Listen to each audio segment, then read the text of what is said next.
കുടുംബ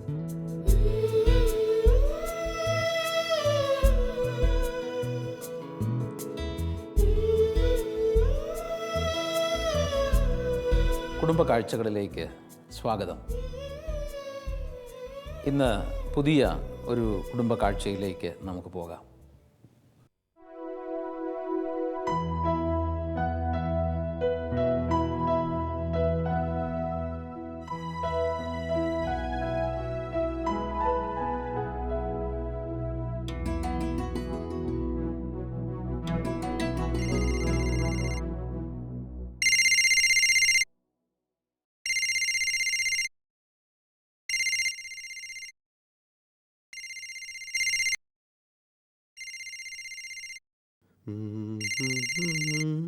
ഹലോ, എന്താ മനുഷ്യ, നിങ്ങൾ ഇതുവരെ പോന്നില്ലേ?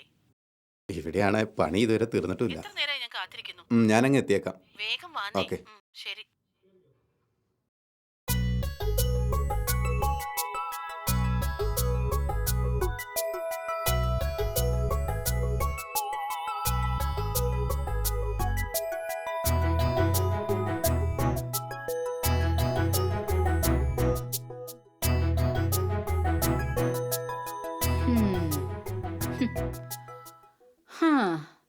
അണിഞ്ഞൊരുങ്ങാൻ തുടങ്ങി പെങ്കോന്തൻ.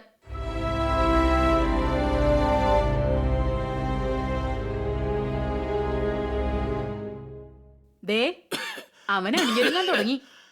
ഇതൊക്കെ കാണുമ്പോ ഇവൾ അവനെയാണോ അതോ അവൻ ഇവളെയാണോ കെട്ടിയതെന്നാ എനിക്ക് സംശയം.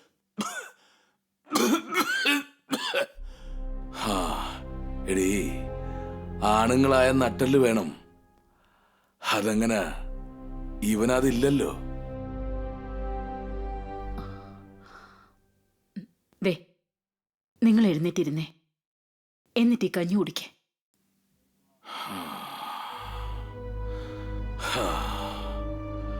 അവളുടെ തോന്നിവാസത്തിന് അവള് വീട്ടിൽ പോയിട്ട് വീണ്ടും അവൾ വിളിക്കുമ്പോ ഇവൻ അങ്ങോട്ട് ചെല്ലുക. ഹോ, കഷ്ടം. എന്റെ കർത്താവേ, ഇങ്ങനെ ഒരു മോൻ.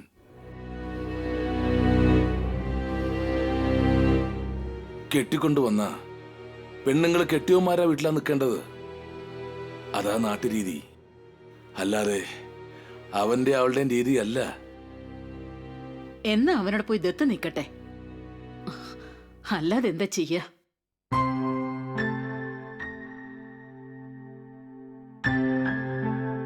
ദത്ത് നിൽക്കാനോ? നമുക്കൊന്നല്ലേ ഉള്ളൂ, ഒരുപാടൊന്നുമില്ലല്ലോ. മോളിക്കുഞ്ഞെ, നമ്മുടെ ഒരു യോഗോയി.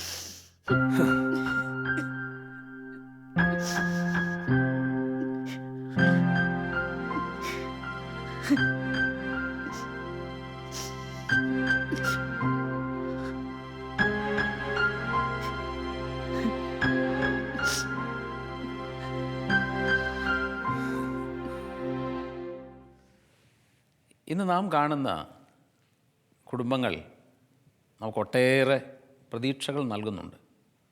പക്ഷേ നിരാശാജനകമായൊരു കാര്യം, സഭയിലെ കുടുംബങ്ങളിൽ ഇന്ന് വിവാഹമോചനങ്ങൾ വർദ്ധിക്കുന്നു എന്നതാണ്.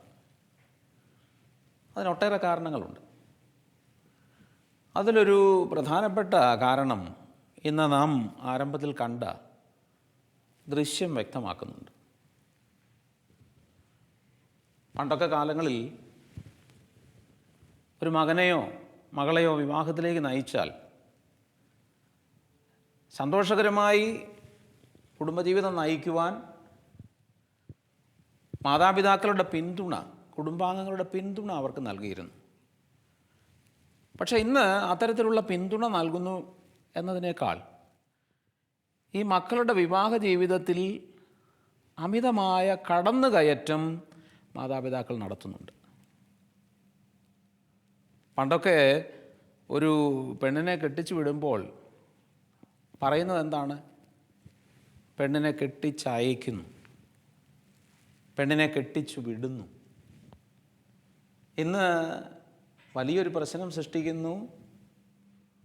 മാതാപിതാക്കൾ പെണ്ണിനെ കെട്ടിച്ചാലും വിടുന്നില്ല, അയക്കുന്നില്ല. എന്ന് പറഞ്ഞാൽ അവളുടെ നിയന്ത്രണം, പിടിവള്ളി ഇവരുടെ കയ്യിൽ തന്നെ പിന്നെ നിൽക്കുകയാണ്. ഇന്ന് നാം കണ്ട ആ കുടുംബ ദൃശ്യത്തിലെ പ്രശ്നം അതുതന്നെയല്ലേ? വിവാഹ ജീവിതത്തിലൂടെ പുതിയ ഒരു കുടുംബത്തിലേക്ക് കടന്നു ചെന്ന ആ പെൺകുട്ടി അവിടെ ജീവിക്കാനായിട്ട് ഇടയാവുന്നു എന്നതിനപ്പുറം അവൾ ജനിച്ചു വളർന്ന കുടുംബജീവിതത്തിലേക്ക് തിരിച്ചു പോരുകയാണ്. യഥാർത്ഥത്തിൽ ഇത് പ്രോത്സാഹജനകമായ സംഗതിയല്ല. ഒരു പെൺകുട്ടിയെ സംബന്ധിച്ചിടത്തോളം അവൾ വിവാഹിതയാവുമ്പോൾ അവൾ ജനിച്ചു വളർന്ന കുടുംബ സാഹചര്യത്തെ വിട്ട് ഭർത്താവിൻ്റെ കുടുംബത്തിലേക്ക് പോകാൻ ഇടയാവണം. വിശുദ്ധ ഗ്രന്ഥത്തിലൊക്കെ നാം കാണുന്ന ഒരു മാതൃക ഇതുതന്നെയാണ്. ഒരു യുവതി വിവാഹിതയാവുമ്പോൾ ഭർത്താവിൻ്റെ ആ കുടുംബത്തിലേക്ക് ചേരുകയാണ് ചെയ്യുന്നത്. അടുത്തിടെ ഉണ്ടാവുന്ന പല കുടുംബ പ്രശ്നങ്ങൾക്കും കാരണമായി ഈ കടന്നുകയറ്റം കാരണമാകുന്നുണ്ട് എന്നുള്ളത് വ്യക്തമായ കാര്യമാണ്. എന്ന് പറഞ്ഞാൽ മാതാപിതാക്കൾക്ക് തൻ്റെ മകളുടെ ഭാവി ജീവിതത്തിൽ ഇടപെടാൻ പാടില്ലെന്നാണോ? ഒരിക്കലുമല്ല, ഇടപെടാം.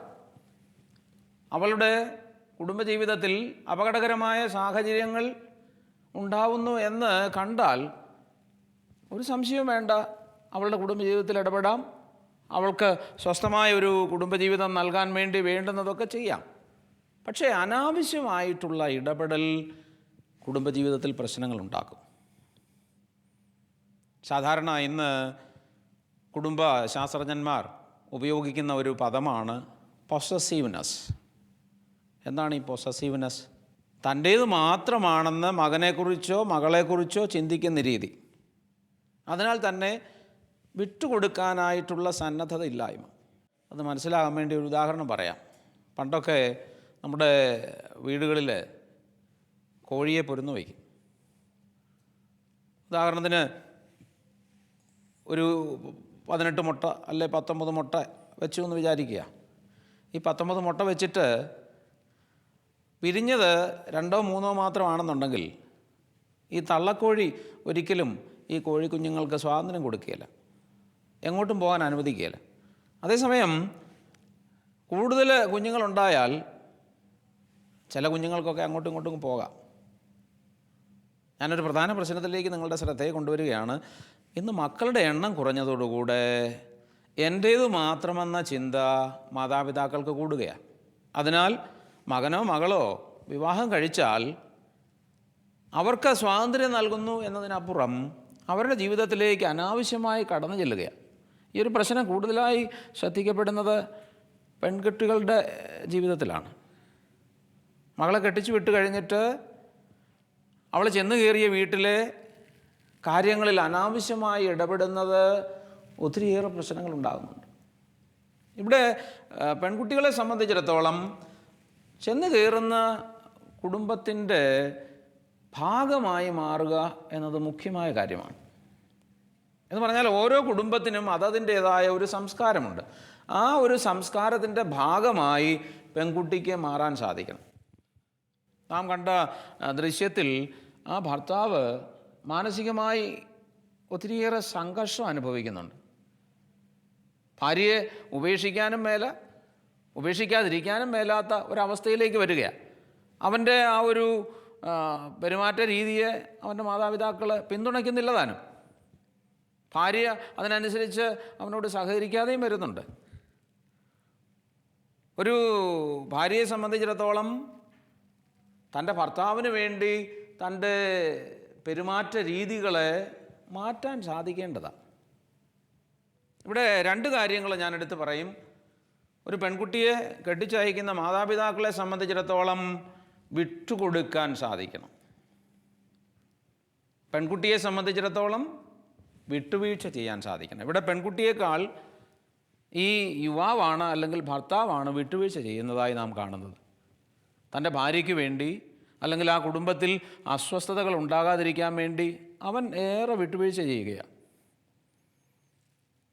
ഞാനിത് പറയുമ്പോൾ ഭാര്യ ഭർത്താക്കന്മാർ പരസ്പരം രുചികരമായി മാറേണ്ടതിൻ്റെ ആവശ്യകതയെക്കുറിച്ച് പറയും. ഒരു കുടുംബത്തിലേക്ക് ചെന്ന് കയറുന്ന ഭാര്യ മാത്രമല്ല, ഒരു സ്ത്രീയെ ഭാര്യയായി സ്വീകരിക്കുന്ന ഭർത്താവും അങ്ങോട്ടും ഇങ്ങോട്ടും രുചികരമായ അനുഭവമായി മാറണം. അങ്ങനെ വേണമെന്നുണ്ടെങ്കിൽ അവിടെ വിട്ടുവീഴ്ച ചെയ്യണം, മനോഭാവങ്ങളിൽ മാറ്റം വരുത്തണം. ഞാനൊരു ഉദാഹരണം പറയാം. പ്രേക്ഷകരിൽ ഒരാൾക്ക് മീൻ ഇഷ്ടമാണെന്ന് ചിന്തിക്കുക. നിങ്ങൾക്ക് മീൻ ഇഷ്ടമായതുകൊണ്ട് ആരെങ്കിലും നിങ്ങളിഷ്ടപ്പെടുന്ന ആ മീൻ അതേപടി കൊണ്ടുവച്ചാൽ ഇഷ്ടപ്പെടുമോ? ഈ മത്സ്യം ഒരു രുചികരമായ ഭക്ഷണമായി മാറണമെന്നുണ്ടെങ്കിൽ വേണ്ടുന്ന കൂട്ടുകൾ ചേർക്കാൻ സാധിക്കണം. ഇത് നല്ലൊരു ഭക്ഷണമായി മാറാൻ തക്കവിധമുള്ള അനുയോജ്യമായ കൂട്ടുകൾ ചേർത്ത് കഴിയുമ്പോൾ അത് രുചികരമായ ഒരു അനുഭവമായി മാറുകയായി. ഇതുപോലെ ഭാര്യ ഭർത്താക്കന്മാരെ സംബന്ധിച്ചിടത്തോളം അന്യോന്യം രുചികരമായ അനുഭവമായി മാറാൻ ജനിച്ചു വളർന്ന വീട്ടിൽ നിന്ന്, ആ കുടുംബ സാഹചര്യത്തിൽ നിന്ന് കൂടെ കൂട്ടിയ ചിലതൊക്കെ വെട്ടിക്കണ്ടിച്ച് കളയാൻ പറ്റണം. ചില പെരുമാറ്റ രീതികളൊക്കെ മാറ്റാൻ പറ്റണം. ചില ദുശീലങ്ങളും തെറ്റായ മനോഭാവങ്ങളും നീക്കം ചെയ്യാൻ സാധിക്കണം. അത് ഭാര്യയ്ക്ക് മാത്രമല്ല, ഭർത്താവിന് സാധിക്കേണ്ടത്. എന്നോട് ചേർന്ന് നിൽക്കുന്ന ഭർത്താവ്, എന്നോട് ചേർന്ന് നിൽക്കുന്ന ഭാര്യ, ആ വ്യക്തിയുടെ മാതാപിതാക്കൾ ആഗ്രഹിക്കുന്ന വിധത്തിൽ ഞാനായി മാറാൻ വേണ്ടി കൂട്ടിച്ചേർക്കേണ്ട ചില സ്വഭാവ സവിശേഷതകളുണ്ട്, ചില മൂല്യങ്ങളുണ്ട്. ഇത് പ്രധാനപ്പെട്ടതാണ്. ഇവിടെ ഒരു വ്യക്തിയെ സംബന്ധിച്ചിടത്തോളം വിട്ടുവീഴ്ച ചെയ്യാനായി ആ ആളെ പ്രേരിപ്പിക്കേണ്ടത് താൻ സ്നേഹിക്കുന്ന വ്യക്തിയോടുള്ള സ്നേഹം തന്നെ ആവണം. ഒരു സംശയമില്ല. ഇവിടെ നമുക്ക് മാതൃക ഈശോ തന്നെയാണ്. ഈശോ പിതാവിനോടുള്ള തുല്യത വലുതായി കാണാതെ തന്നെ തന്നെ താഴ്ത്താൻ, അതും കുരിശുമരണത്തോളം താഴ്ത്താൻ അവിടുത്തെ പ്രേരിപ്പിച്ചത് എന്താണ്? താൻ സ്നേഹിച്ച മനുഷ്യ മക്കളോടുള്ള ബന്ധം. ഒരു ഭാര്യയെ സംബന്ധിച്ചിടത്തോളം, ഒരു ഭർത്താവിനെ സംബന്ധിച്ചിടത്തോളം തൻ്റെ ജീവിതത്തിൽ, തൻ്റെ ജീവിത ശൈലിയിൽ മാറ്റം വരുത്താൻ ആ വ്യക്തിയെ പ്രേരിപ്പിക്കേണ്ടത് ഇതുതന്നെയാണ്. ഭർത്താവിന് ഭാര്യയോട്, ഭാര്യയ്ക്ക് ഭർത്താവിനോട് സ്നേഹമുണ്ടെങ്കിൽ ആ ആളെ പ്രതി തൻ്റെ ജീവിതത്തിലുള്ള തെറ്റായ സമീപനങ്ങളെ മാറ്റാൻ ആ വ്യക്തി തയ്യാറാവും.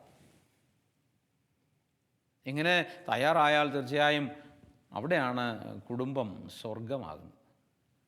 ഭാര്യ ഭർത്താക്കന്മാരെ സംബന്ധിച്ചിടത്തോളം അവരുടെ ഭാര്യാഭർത്തൃബന്ധവും കുടുംബജീവിതവും ഐശ്വര്യസമൃദ്ധമാകാൻ, ദൈവം ആഗ്രഹിക്കുന്ന വിധത്തിൽ അവരുടെ കുടുംബജീവിതമായി മാറാൻ അവരുടെ പെരുമാറ്റ രീതികളെ മാറ്റാൻ സാധിക്കണം. ഇവിടെ നാം കണ്ട ദൃശ്യത്തിൽ തൻ്റെ പെരുമാറ്റ രീതിയെ മാറ്റുന്ന ആ ഭർത്താവിനെ നാം കാണും. അവൻ്റെ മാതാപിതാക്കൾ പെൺകോന്തനും എന്നൊക്കെ പറഞ്ഞുകൊണ്ട് അവനെ കുറ്റപ്പെടുത്തുന്നുണ്ട്.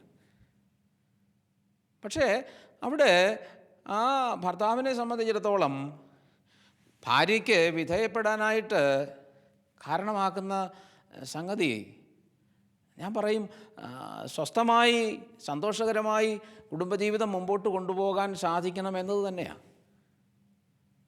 തൻ്റെ മാതാപിതാക്കൾ ചിന്തിക്കുന്നത് പോലെ, സംസാരിക്കുന്നത് പോലെ ചിന്തിക്കുകയും സംസാരിക്കുകയും ചെയ്താൽ ഈ കുടുംബജീവിതം തകർന്നു പോകും എന്നവനറിയാം. ഇവിടെ ഈ ഭർത്താവ് വിട്ടുവീഴ്ച ചെയ്യാൻ ഒരുപക്ഷെ ഭാര്യയ്ക്ക് വിധേയപ്പെടാനായിട്ട് തയ്യാറാവുകയാണ്. സാധാരണ ആളുകൾ ചോദിക്കാറുണ്ട്, ഭർത്താവിനല്ലേ ഭാര്യ വിധേയപ്പെടേണ്ടത്, ഭാര്യയ്ക്ക് ഭർത്താവ് വിധേയപ്പെടേണ്ട ആവശ്യമുണ്ടോ? ഇത് പറയുമ്പോൾ വിശുദ്ധ പൗലോസ്ലീഹ എഫേസ്യർക്കാർക്ക് എഴുതിയ ലേഖനത്തിൻ്റെ 5-ാം അധ്യായം നിങ്ങളെ ഞാൻ ഓർമ്മിപ്പിക്കും. ക്രിസ്തുവിനോടുള്ള സ്നേഹത്തെ പ്രതി നിങ്ങൾ അന്യോന്യം വിധേയരായിരിക്കുവിൻ. ഭാര്യ ഭർത്താക്കന്മാരെ സംബന്ധിച്ചിടത്തോളം അവരിരുവരെയും കൂട്ടിച്ചേർത്തത് ദൈവമാണെങ്കിൽ അവിടുത്തോടുള്ള ബന്ധത്തെ പ്രതി ഭാര്യ ഭർത്താക്കന്മാർക്ക് പരസ്പരം വിധേയരാകാൻ സാധിക്കണം. പക്ഷേ ഇത് ഏകപക്ഷീയമായ ഒന്നായി മാറാനായിട്ടിടയാവരുത്. അവിടെയാണ് മാനസിക സംഘർഷം ഉണ്ടാവുന്നത്.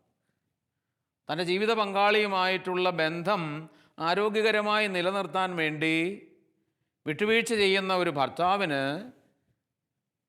തൻ്റെ ജീവിത പങ്കാളിയിൽ നിന്ന് സഹകരണം ഉണ്ടാകാതെ വരുമ്പോൾ അത് അസ്വസ്ഥതയിലേക്ക് പോകാം.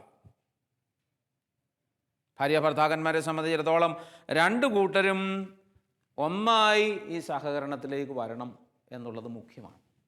അങ്ങനെ സഹകരണത്തിലേക്ക്, പരസ്പര സഹകരണത്തിലേക്ക് വന്ന് കുടുംബജീവിതത്തെ വിജയിപ്പിച്ചിട്ടുള്ള എത്രയോ ആളുകളെ നാം അനുദിനം കാണുന്നുണ്ട്. അവരുടെയൊക്കെ കുടുംബജീവിതത്തെ നമുക്ക് മാതൃകയാക്കാനായിട്ട് സാധിക്കേണ്ടത്. മാത്രമല്ല, ഞാൻ പറയും, മാതാപിതാക്കൾ മക്കളെ വിവാഹ ജീവിതത്തിലേക്ക് നയിക്കുമ്പോൾ ഇടതടവില്ലാതെ അവർക്ക് വേണ്ടി പ്രാർത്ഥിക്കാനിടയാവണം. ഇന്ന് പ്രാർത്ഥനയുടെ കുറവ് കൊണ്ട് തകർന്നു പോകുന്ന ഒട്ടേറെ കുടുംബങ്ങളുണ്ട്. ദേവാലയത്തിൽ വെച്ച്, ദൈവസന്നിധിയിൽ വെച്ചാണ് മകനും മകളും വിവാഹിതരായി തീരുന്നതെങ്കിൽ അവർക്ക് ജീവിതത്തിൻ്റെ അവസാനം വരെ അന്യോന്യമുള്ള സ്നേഹത്തെ പ്രതി വിട്ടുവീഴ്ച ചെയ്യാനും വിട്ടുകൊടുക്കാനും ഒക്കെ ഇടയാകണമെന്നുണ്ടെങ്കിൽ നിസ്വാർത്ഥമായി അവർക്ക് ചിന്തിക്കാനാവണം. ഭാര്യാഭർത്തൃബന്ധത്തിലെ സ്വാർത്ഥതയാണ് പലപ്പോഴും പ്രശ്നം ഉണ്ടാക്കുന്നത് എന്ന് നമുക്കറിയാം. അതുകൊണ്ട് ഭാര്യാഭർത്തൃ ബന്ധം നിസ്വാർത്ഥകരമായി തീരാൻ തന്നെ സമർപ്പിച്ച ദൈവപുത്രനായ ഈശോയുടെ സന്നിധിയിൽ മുട്ടിപ്പായി മാതാപിതാക്കൾക്ക് പ്രാർത്ഥിക്കാൻ സാധിക്കും. നമുക്ക് തീർച്ചയായും ദൈവത്തിൻ്റെ കൃപ സമൃദ്ധമാകും എന്നതിന് ഒരു സംശയവുമില്ല. നമുക്ക് മാതൃക നൽകുന്ന ഒരു കുടുംബത്തെ നമുക്കിപ്പോൾ പരിചയപ്പെടുന്നതിന് ശ്രദ്ധിക്കാം.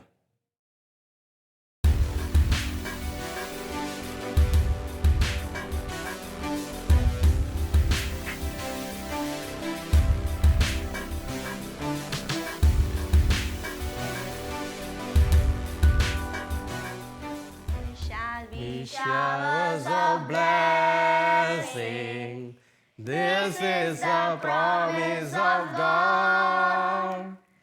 There shall be seasons refreshing, sent from the Savior above. Showers of blessing, showers of blessings we need. Mercy drops round us are falling, but for the showers we plead. In Jesus' name, Amen. എൻ്റെ പേര് ചെറിയാച്ചൻ. ഞാൻ എടപ്പള്ളി തായങ്കേരി കുടുംബാംഗമാണ്.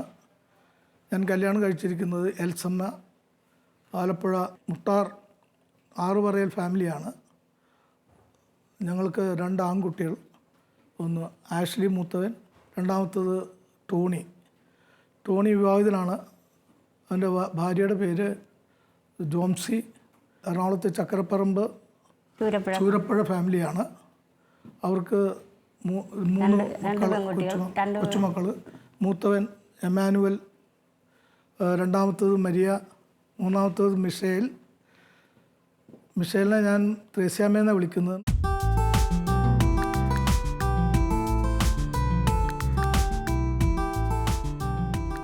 എൻ്റെ മൂത്ത മകൻ ജനിക്കുന്നത് 1974 ഡിസംബറിൽ. അവന് ജനിക്കുമ്പോൾ തന്നെ അവന് മുഖത്തൊരു മുഴയുണ്ടായിരുന്നു. അത് മദ്രാസിൽ ഞങ്ങൾ ഓപ്പറേറ്റ് ചെയ്തു. അന്ന സമയത്ത് ഞാൻ മദ്രാസിൽ സ്റ്റീൽ അതോറിറ്റി ഓഫ് ഇന്ത്യയിൽ വർക്ക് ചെയ്യുകയാണ്. അത് കഴിഞ്ഞ് അവന് ദൈവം തന്ന ഒരു അസുഖത്തോടുകൂടി തന്നെ അവനെ വളർത്തി. അവനിപ്പോൾ BCom കഴിഞ്ഞ് ഇപ്പോൾ വീട്ടിലിരുന്ന് കമ്പ്യൂട്ടറും കാര്യങ്ങളൊക്കെ ചെയ്യുന്നുണ്ട്. ബുക്ക് ട്രാൻസ്ലേഷൻ ചെയ്യുന്നുണ്ട്. അവൻ്റെ അനിയൻ ടോണി അവനെ വളരെ കാര്യമായിട്ട് തന്നെ നോക്കുന്നു. രണ്ടുപേരും വളരെ സ്നേഹത്തിലും ഇതുവരെയും യാതൊരു പ്രശ്നങ്ങളൊന്നും ഇല്ലാതെ നടത്തിക്കൊണ്ടിരിക്കും, ദൈവം സഹായിച്ച്. മകൻ്റെ പഠിപ്പ് സംബന്ധമായിട്ട് അവനെ കൂടുതൽ പഠിപ്പിക്കാനുള്ള ഉദ്ദേശത്തോടുകൂടിയും ഞാൻ സ്റ്റീൽ അതോറിറ്റി ഓഫ് ഇന്ത്യയിൽ നിന്ന് 1992 ഇൻഡോറിൽ നിന്ന്, മധ്യപ്രദേശിലെ ഇൻഡോറിൽ നിന്ന് VRS എടുത്ത് വന്നു. ദൈവാനുഗ്രഹത്താൽ വന്ന ഉടനെ എനിക്കൊരു നല്ല ജോലി കിട്ടുകയും ചെയ്തു. ട്രെൻഡ്സെറ്റേഴ്സിൽ എക്സ്പോർട്ട് മാനേജറായിട്ട് കിട്ടി. അത് കഴിഞ്ഞ് ഗൾഫാർ ഗ്രൂപ്പിൽ അവിടുത്തെ പർച്ചേസ് മാനേജറായിട്ട്, മെറിഡിയൻ പ്രോജക്റ്റിൻ്റെ പർച്ചേസ് മാനേജറായിട്ടിരുന്നു. ഇതിനിടയിലാണ് ടോണി വിവാഹിതനായത്. അങ്ങനെയാണ് വീട്ടിലേക്ക് ഒരു മകൾ കടന്നു വരുന്നത്. മകള് വിവാഹം കഴിച്ച് കയറി വരുന്നതിന് മുമ്പേ വീടിൻ്റെ വെഞ്ചരിപ്പിനെല്ലാം ഞങ്ങൾ അവളെ കൊണ്ടുവന്നിട്ടുണ്ടായിരുന്നു. അങ്ങനെ ഞങ്ങൾ വെഞ്ചരിപ്പിൻ്റെ ദിവസം എല്ലാവരുമായിട്ടും അച്ഛൻ വെഞ്ചരിക്കുന്ന സമയത്ത് തിരി കത്തിക്കുന്ന സമയത്തും വിവാഹം കഴിക്കുന്നതിന് മുമ്പാണേലും മോളെ കൊണ്ട് തിരി കത്തിക്കാനും എല്ലാത്തിനും ഞങ്ങൾക്ക് സാധിച്ചു. ടോണിക്ക് 3 മക്കളാണ്. അവളുടെ കാര്യങ്ങളും അവൾ ഭംഗിയായി നോക്കും. പിന്നെ അവളുടെ വീട്ടിലാണെങ്കിൽ അവർ 2 പെൺകുട്ടികളാണ്. മൂത്തതൊരു ചേച്ചിയുണ്ട്. എന്നിരുന്നാലും അവിടുത്തെ കാര്യങ്ങളും ഇടയ്ക്ക് ശ്രദ്ധിക്കാൻ അവൾ വിളിച്ച് എല്ലാ ദിവസവും വിളിച്ച് കാരണന്മാരുടെ കാര്യവും അവൾ അന്വേഷിക്കും. പിന്നെ ഇവിടെയാണേലും ഞങ്ങളുടെയൊക്കെ മരുന്നിൻ്റെ കാര്യവും ഒന്നും അവൾ മറക്കാറില്ല. എല്ലാ കാര്യവും അവൾ ഭംഗിയായി ചെയ്യും. ഈയിടെ എനിക്കൊരു ആൻജിയോപ്ലാസ്റ്റി ട്രീറ്റ്മെൻറ്റ് ഉണ്ടായിരുന്നു. അപ്പോൾ ആ സമയത്ത് ടോണി ബിസി ആയിരുന്നെങ്കിൽ തന്നെ ജോംസിയാണ് ഇവിടെ സപ്പോർട്ടായിട്ട് എനിക്ക് ഹോസ്പിറ്റലിൽ നിന്നതും മരുന്ന് സമയങ്ങളിൽ കൊണ്ടുവന്ന് തന്നതും ഇവിടെ വീട്ടിൽ വന്നതിന് ശേഷവും മരുന്നും എല്ലാം അവൾ തന്നെയാണ് എനിക്ക് തന്നുകൊണ്ടിരുന്നത്.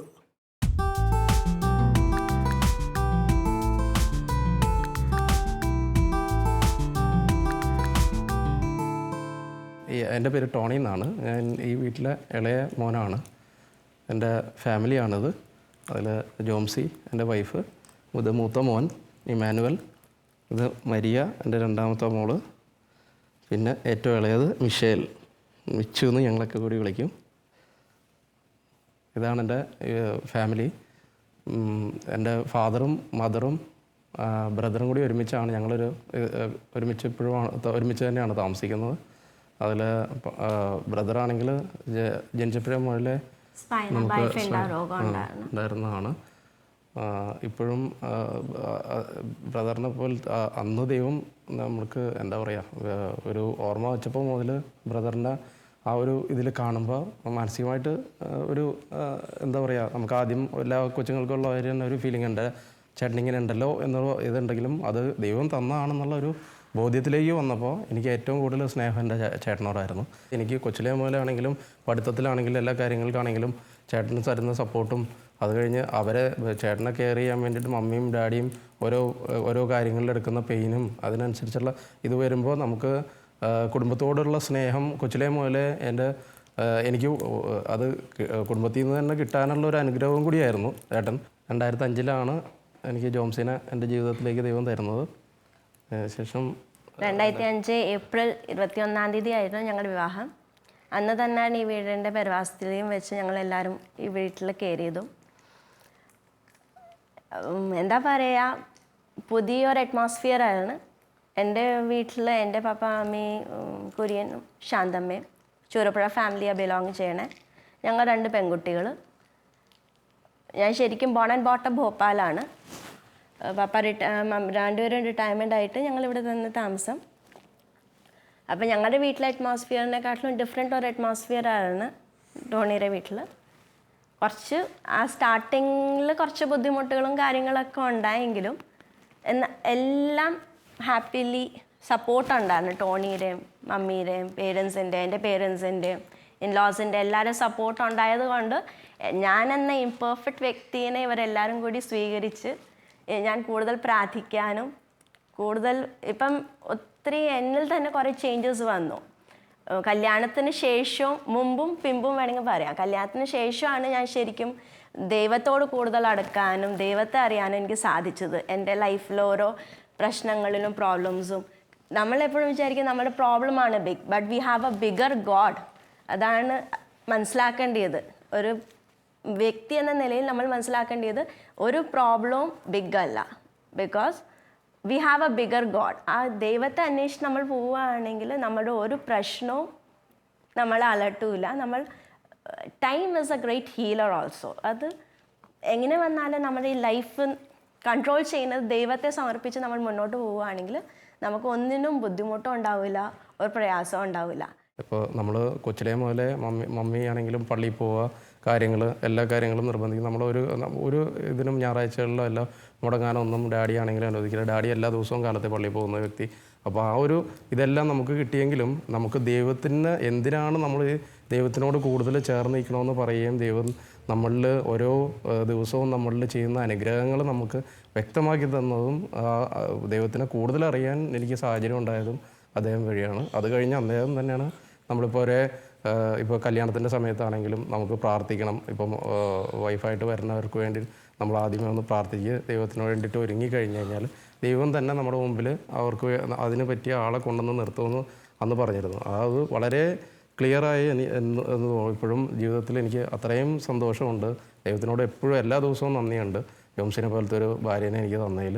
അതുപോലെ തന്നെ ഇപ്പോൾ അവരുടെ അച്ഛനും അമ്മയും ഇവിടെ ജോംസിയുടെ ഫാദറും മദറും എന്ന് പറഞ്ഞു കഴിഞ്ഞാൽ ഏറ്റവും ദൈവത്തോട് അടുത്ത് നിൽക്കുന്നവരാണ്. അത് അവരുടെ പ്രാർത്ഥനയും അനുഗ്രഹവും എപ്പോഴും നമ്മുടെ കൂടെയുണ്ട്.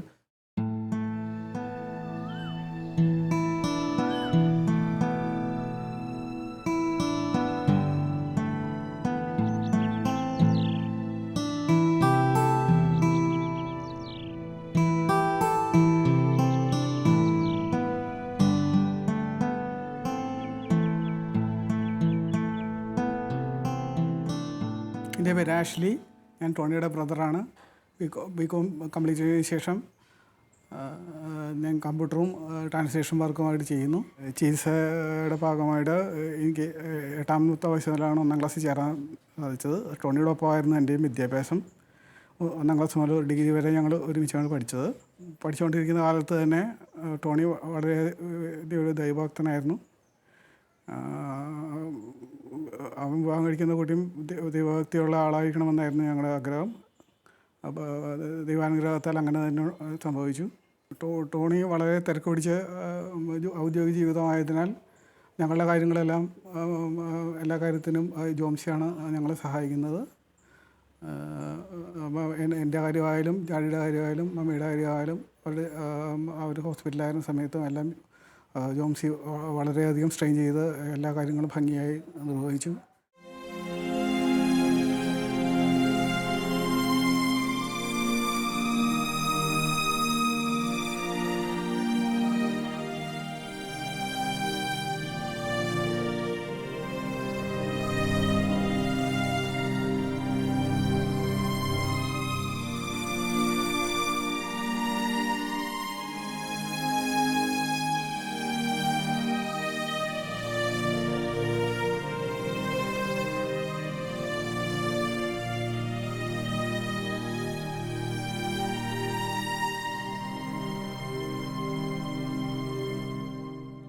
നമുക്ക് പ്രാർത്ഥിക്കാം.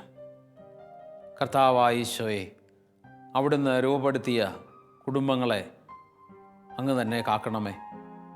വിവാഹ ജീവിതത്തിലേക്ക് പ്രവേശിക്കുന്ന എല്ലാവരും സ്വാർത്ഥത വെടിഞ്ഞ് അങ്ങയുടെ മനസ്സുൾക്കൊള്ളുവാൻ ഇടയാക്കണമേ എന്ന് പ്രാർത്ഥിക്കുന്നു.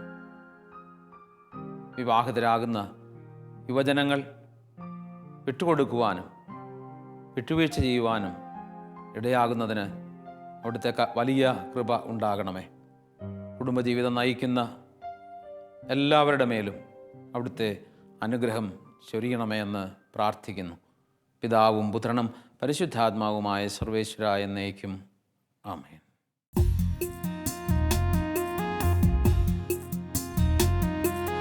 വിശുദ്ധീകരിക്കുവാൻ